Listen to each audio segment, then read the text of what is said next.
We're just talking to Geraldo about Minnesota. Let's go there now. We've seen more chaos. We've seen pushback. We've seen federal officers continuing their surge across the state. We've seen protesters taking to the streets. We talked about the incident in the church over the weekend.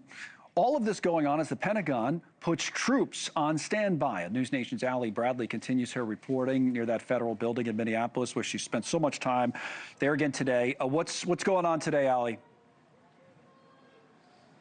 Yeah, hey, Connell. Well, it feels like -15 out here, and there's still about 100 people out here screaming shame, holding up signs, protesting ICE and Border Patrol's presence here in the Twin Cities. And we actually have video of protesters staging a sit-in earlier today in St. Paul at a Target store, claiming that Target is part of the problem because they're allowing ICE to use their parking lots, kind of like what we saw at the Home Depots. But now Target is the target for these protesters. And this all comes as the Department of Justice is now investigating after 30 to 40 anti-ICE protesters infiltrated a church service yesterday.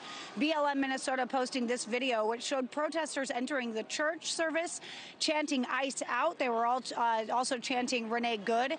They were targeting the church and those attending because one of the pastors is a supervisor with ICE. Local police say they received several calls during the disturbance, with people just not knowing what was happening there. Members of the group who organized the protest say that they did not go too far, but the Assistant Attorney General for Civil Rights at the DOJ told us exclusively that they could face felony charges. Take a listen. It broke my heart. These are scenes out of another era and another place. They are not American scenes. They have no place in America. This conduct is illegal under federal law. A predicate act of a violation of the FACE Act can actually become a federal felony conspiracy under Section 241 is what we call it, of the Klan Act. And so that is definitely something we're looking at as well. And there may be other collateral offenses too. Looking into those additional charges, Governor Walz's office, meanwhile, providing a statement saying, quote, the governor has repeatedly and unequivocally urged protesters to do so peacefully. While people have a right to speak out, he is in no way supports interrupting a place of worship.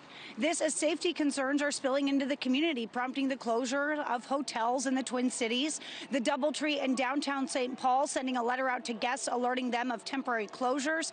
Dozens of federal agents were staying at those hotels, got kicked out. They had less than 24 hours to relocate, but DHS saying several hotels in the area got bomb threats, attributing that to, quote, out of control rhetoric. Now, DHS says they will not stop their mission. Sources say they're going to continue to operate in Minnesota until at least next month. Now, protesters say they're going to continue showing up at the hotels. They're going to continue staging those quiet protests where they're keeping people up at night because they want ICE and federal agents out of the city. Connell? Yeah, what about the military? Last week, as you know, we talked so much about the possibility of the Insurrection Act being used. We still, as I mentioned a few minutes ago, have those troops on standby, right? Yeah, you're exactly right. We heard the president say he might not need to use the Insurrection Act, but he does have at least 1,500 troops at the ready to deploy here if violence escalates. And what we saw over the weekend, those tensions did flare up. There was an opposition protest basically against the fraud on Saturday. That was kind of a right-wing protest. Violence erupted in that. And then we saw that issue at the church as well. So two things on the president's radar now. But when we asked if it was needed, we talked to Commander-at-Large Chief Gregory Bovino if he thought that the Insurrection Act should be invoked here. Take a listen to what he had to say. He said he didn't want to get ahead of the president here. They receive situation reports, intelligence, on-the-ground briefings by myself and other federal law enforcement leaders.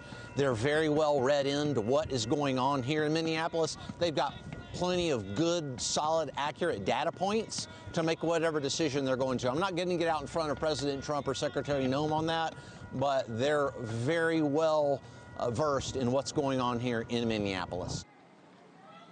Now, we know that Minnesota National Guard is also at the ready to be deployed, but if they are activated, Connell, they'll be wearing reflective vests so that they look different than the other federal agencies. And DHS just announced today that since Operation Metro Surge began 6 weeks ago, they've arrested more than 3,000 criminal illegal immigrants. Connell. Thank you for watching. Subscribe below and download our NewsNation app right now on your phone, and you will get fact-based, unbiased news for all Americans.